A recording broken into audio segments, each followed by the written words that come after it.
Pertamina jangan hanya kenakan menaikkan harga ketika harga BBM dunia naik.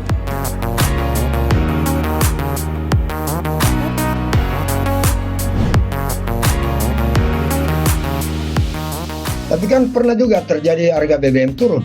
Tapi kita tidak pernah mendengar bahwa Pertamina menurunkan harga BBM, padahal kita tahu bahwa harga minyak dunia itu kan turun ya. Jadi saya kira memang harus melakukan penyelesaian. Tetapi menurut saya yang terpenting adalah bagaimana kita bisa melindungi rakyat kecil, gitu. Bagaimana kita bisa melindungi masyarakat miskin sehingga tidak semakin mereka semakin berat ya. Karena akibat dari katakanlah sekarang harga minyak goreng saja naik, kemudian kita tambah lagi dengan BBM naik, nah pasti itu akan berdampak kepada public transport, pasti juga akan naik tarifnya dan lain-lain. Ini yang kita harus jaga, inflasi ya, karena seperti saya katakan tadi bahwa akibat perang ini pasti akan terjadi inflasi global, dan kalau sudah terjadi inflasi global, kemudian kita tidak bisa terlepas dari perdagangan luar negeri, maka kita juga pasti akan terdampak dengan menaikkan harga barang. Seperti tadi saya katakan gandum, kalau gandum sudah naik ya karena gandum itu menjadi bahan baku kita untuk memproduksi mie dan tepung dan sebagainya, maka ya pasti produsen akan mencari cara supaya tidak rugi kan. Ini yang berbahaya kalau kualitasnya dia turunkan atau mungkin ukurannya dia turunkan, karena harus juga melakukan penyelesaian untuk tidak produsen ini mengalami kerugian. Berarti ini mahasiswa Dr. Anas terancam ya, kalau harga gandum naik, harga mie instan juga naik ya Pak? Iya, saya kira yang paling gampang kita cari di setiap rumah itu adalah pasti ada mie instannya gitu. Karena itulah makanan paling gampang kita makan gitu. Tapi sebenarnya tidak instan juga gitu kan, mesti dulu masak air baru kita makan. Pakai air, pakai gas Pak. Jadi efek domino dong. Iya. Kadang-kadang kita pusing juga kenapa tidak sama di iklannya. Iklannya kan ada telurnya, ada ayamnya. Ini malah tidak ada. Ini cuma mie instan tidak sesuai gambar ini. Pak Anas, tadi Bapak menyinggung juga minyak goreng ikut naik. Nah, bicara minyak goreng nih Pak, ini adalah isu yang panas nih akhir-akhir ini. Di mana-mana ibu-ibu, emak-emak rebutan minyak goreng, harus antri panjang untuk mendapatkan minyak goreng. Sementara kita ini kan produsen sawit Pak. Kok bisa kemana minyak goreng di Indonesia Pak? Iya, saya juga lihat miris ya. Ini luar biasa di negara kita untuk gorengan saja itu orang harus antri. Kemudian yang viral itu antrinya malah sendal ya yang dipakai antri. Itu juga saya sangat miris gitu. Apalagi memang begitu banyak pendapat mengemukakan bahwa kok anomali ya. Kenapa bisa negara yang begitu kaya dengan sawit gitu, kok barangnya bisa langka? Nah, mari kita lihat kembali yang paling sederhana, terutama buat mahasiswa saya yang semester 1, itu udah dapat teori tentang supply dan demand gitu. Nah, kenapa harga naik? Itu kan dua sebabnya, bisa dari supply shocknya, bisa juga dari demand shocknya.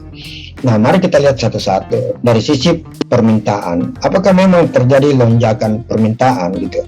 Nah, pada kondisi awalnya tidak, gitu ya. Pada kondisi awal tidak terjadi lonjakan permintaan. Berarti persoalannya bukan di permintaannya.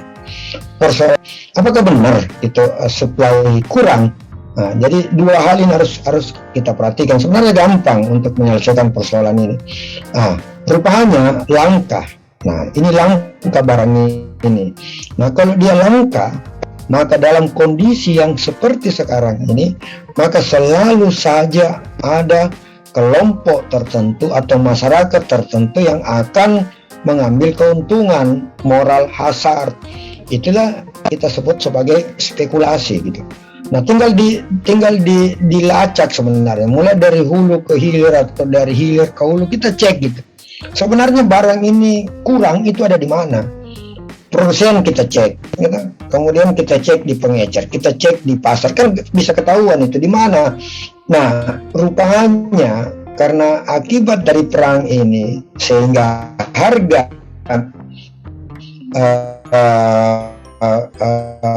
ini itu juga hukum ekonomi. Selama orang mau membeli lebih mahal, pasti akan mereka ke situ.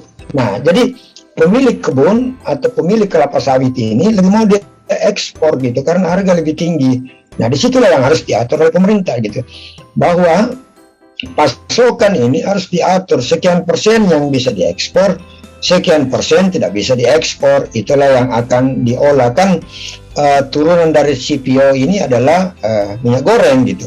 Nah, itu yang harus diatur seperti itu, karena produsen itu pasti akan mengikuti follow demand ya, di mana dia bisa menjual lebih lebih mahal, dia akan ke situ.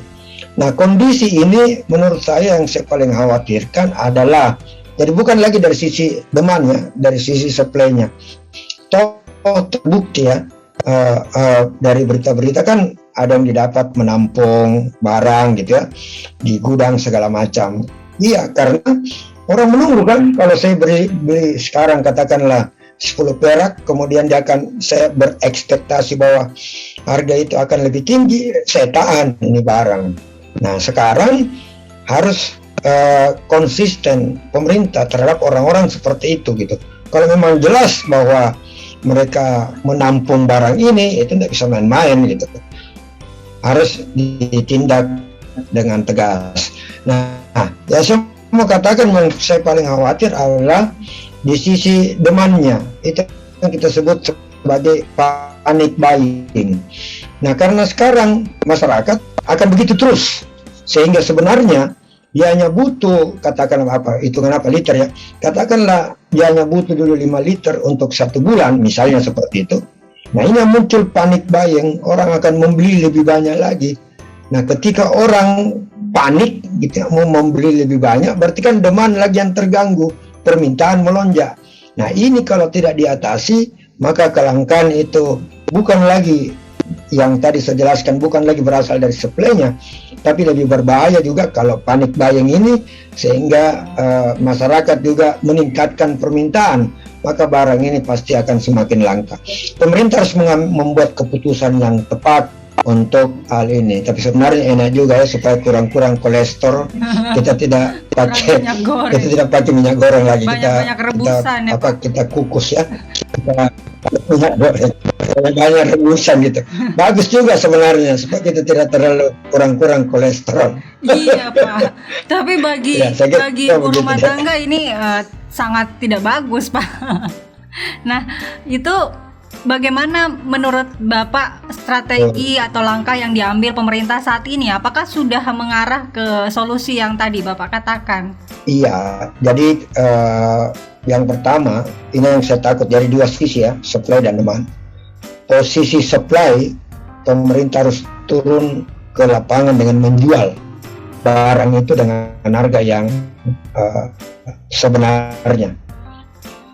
Kemudian untuk mencegah orang tidak melakukan lagi spekulasi, orang tidak melakukan lagi menimbun barang, karena sudah ada barang kan yang diambil alih oleh pemerintah. Nah, kemudian dari sisi demand ini paniknya. Nah, ini pemerintah juga harus meyakinkan kepada masyarakat bahwa tidak usah khawatir, stok minyak goreng ini pasti ada, apalagi menjelang Ramadan ya. Jadi itu harus diyakinkan kepada masyarakat bahwa tidak perlu panik ya, karena kalau dia panik tidak akan menyelesaikan persoalan kan. Orang juga akhirnya penimbunan itu tidak terjadi pada kelompok, tapi penimbunan ini terjadi pada masyarakat per rumah tangga. Jadi bisa kebayang mungkin dalam satu rumah 5 kantong gitu ya, yang 5 literan, tapi berapa banyak rumah. Akhirnya kan terjadi penumpukan, bukan lagi dari sisi pedagang yang menumpuk, tapi dari rumah tangga yang menumpuk.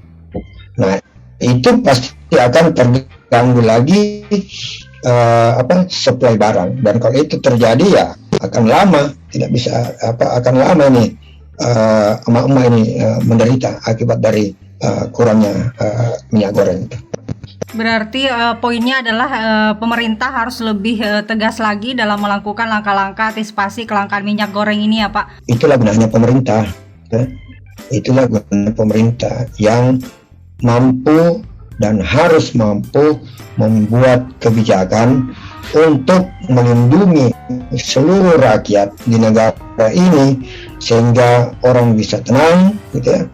Orang bisa hidup dengan tenang tanpa perlu merasa khawatir dengan lomboknya yang enak.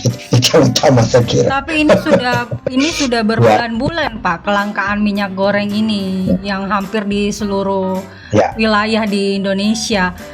Dan pemerintah juga sudah mencoba melakukan operasi pasar, kemudian melakukan subsidi terhadap minyak goreng, mendistribusikan ke masyarakat, tapi masih saja sampai saat ini langka dan terjadi antrian di mana-mana. Sebenarnya apa yang terjadi, Pak? Iya, itu yang saya khawatirkan.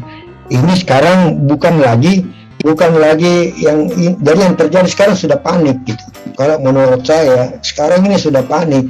Jadi sebenarnya ini emak-emak sudah cukup ya untuk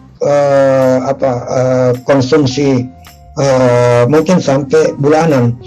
Tetapi karena dihantui bahwa kelangkaan ini masih akan berlanjut, maka akhirnya mereka mencoba membeli dengan untuk persiapan kalau memang benar-benar ini akan terjadi lagi kelangkaan. Kalau menurut saya itu kendalanya.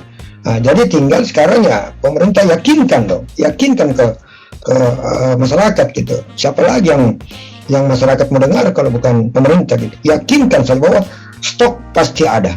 Okay? Tunjukkan bahwa stok ada dan stoplah meminta masyarakat untuk benar-benar yang dia butuhkan, yang dia beli dulu.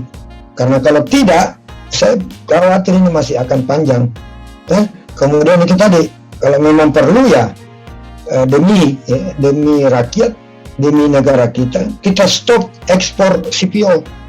Ya, harus memang buat kebijakan yang dalam kondisi sekarang nggak bisa lagi biasa-biasa, harus extraordinary gitu. Tapi itu memungkinkan Indonesia stop ekspor CPO, Pak. Kenapa tidak? Itu kan orang ekspor izinnya dikeluarin oleh pemerintah. Kenapa tidak? Nah, kalau toh memang diprotes lagi oleh pengekspor dengan rugi, nah itu yang kita subsidi. Ya, itu yang kita subsidi karena jauh lebih bagus kita subsidi stok barang kita keluar demi untuk memenuhi kebutuhan dalam negeri daripada kita mengimpor. Karena kalau kurang akhirnya kan kita mengimpor, sama aja bohong gitu, dan pasti impornya itu harganya lebih mahal gitu. Jadi dihitung aja benar-benar gitu stok kita, terutama yang saya khawatir untuk bulan depan yang masuk Ramadan itu pasti kan emak-emak pasti tambah banyak masak-masaknya. Nah itu harus jadi keputusan sekarang karena berlarut-larut, maka keputusan harus juga extraordinary, tidak boleh lagi biasa-biasa. Karena pemerintah juga sudah coba yang biasa-biasa kan tidak ada juga hasilnya. Ya harus berani stop ekspor dengan alasan untuk memenuhi kebutuhan dalam negeri. Dan kalau eksportir ini protes, nah itu yang mungkin bisa disubsidi sehingga kerugian kita mungkin lebih kecil ya dengan subsidi ekspor untuk tidak melakukan ekspor daripada nanti akhirnya kita malah mengimpor kembali barang. Baik, Bapak Dr. Anas, terima kasih banyak Pak penjelasannya. Tadi saya sudah bisa menangkap bahwa solusi yang bisa ditawarkan adalah pemerintah harus tegas meyakinkan kepada masyarakat untuk tidak panik buying. Kemudian kalau perlu dilakukan atau diambil kebijakan extraordinary stop ekspor CPO. Begitu ya Pak? Ya. Baik, terima kasih Pak Dr. Anas Iswanto Anwar untuk waktunya malam ini. Semoga menjadi pencerahan bagi kita semua, dan dari Timur untuk Indonesia akan kembali di episode selanjutnya. Sampai jumpa.